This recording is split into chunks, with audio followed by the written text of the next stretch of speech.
So, what happens when you ask an AI to create art that has, a soul? Well, a lot of the time you get something that's technically perfect, but it just feels empty. Today, we're going to dive into the story of a song called Terry Just Jumin.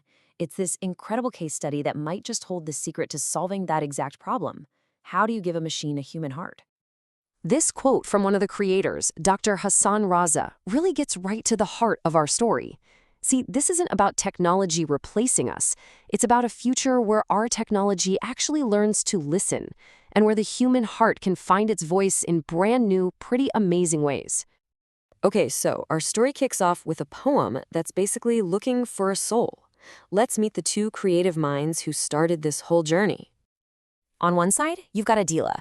She's a poet, and her work is described as this quiet outpouring of truth that comes from a really deep spiritual place. And on the other side, Dr. Hassan Raza. He's a medical doctor and an academic with this mission to translate human feeling using AI. So you have the soul and the science. It's a pretty unlikely pairing, right? But it turned out to be the absolute perfect partnership for this challenge. And their goal, wow, it was incredibly ambitious. They weren't just trying to set a poem to music. No, they wanted to capture the raw spiritual weight of Adila's words and turn it into sound. And that was a task that was going to push AI to its absolute limits. But of course, this led them straight into their first big obstacle, what I like to call the hollow AI problem. And trust me, if you're a creator working with AI, you're going to recognize this one immediately. So the first results they got back were a classic example of AI's big limitation.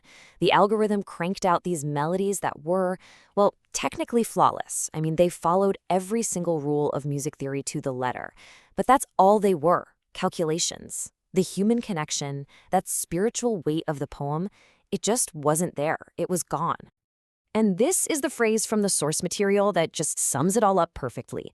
The music was perfect, and it was perfectly empty. It was, in their words, emotionally hollow, like a beautiful shell with nothing inside. And at this point, the project was basically at a dead end. So how in the world did they fix this problem of a soulless AI? Well, the answer wasn't a better algorithm or a more complicated prompt. It was something way more human. It all really came down to this one massive question. How do you give an algorithm a soul? How do you teach lines of code to feel? How do you infuse it with sincerity, with vulnerability, with presence? And the breakthrough, you're not going to believe this, came from the most random place. Dr. Hassan just asked Adila to sing her poem into her phone. No music, no fancy setup, no rules, just a raw, simple WhatsApp voice note. And that changed everything. That little voice note became what they started calling the emotional spine. It was this authentic, imperfect, unstructured human melody that gave the entire song its foundational feeling.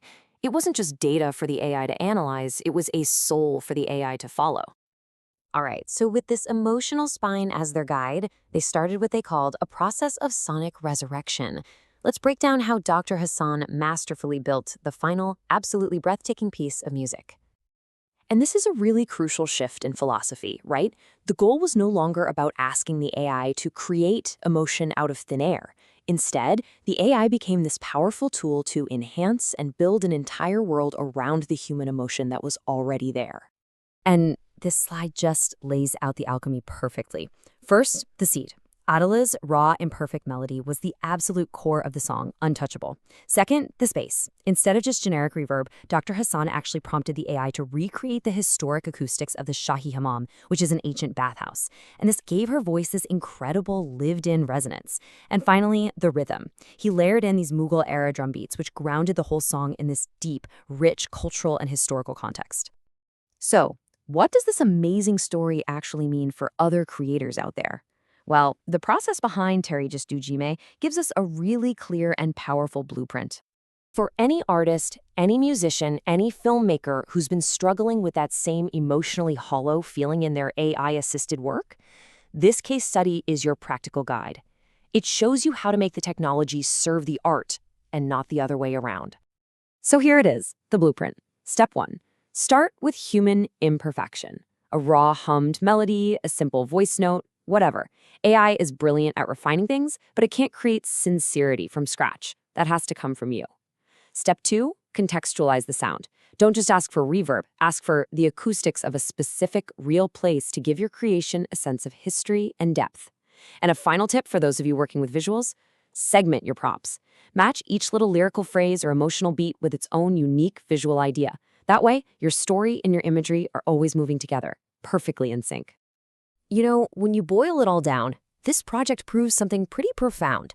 It shows that when the calculating, logical intellect of science actually learns to listen to the intuition of the human heart, technology gets elevated. It stops being just a cold tool and becomes a vessel for something timeless. And that really leaves us with a question to think about. In your own work, in your own creations, what's the raw, unstructured, perfectly imperfect human part of you that's going to be the soul of whatever you make next?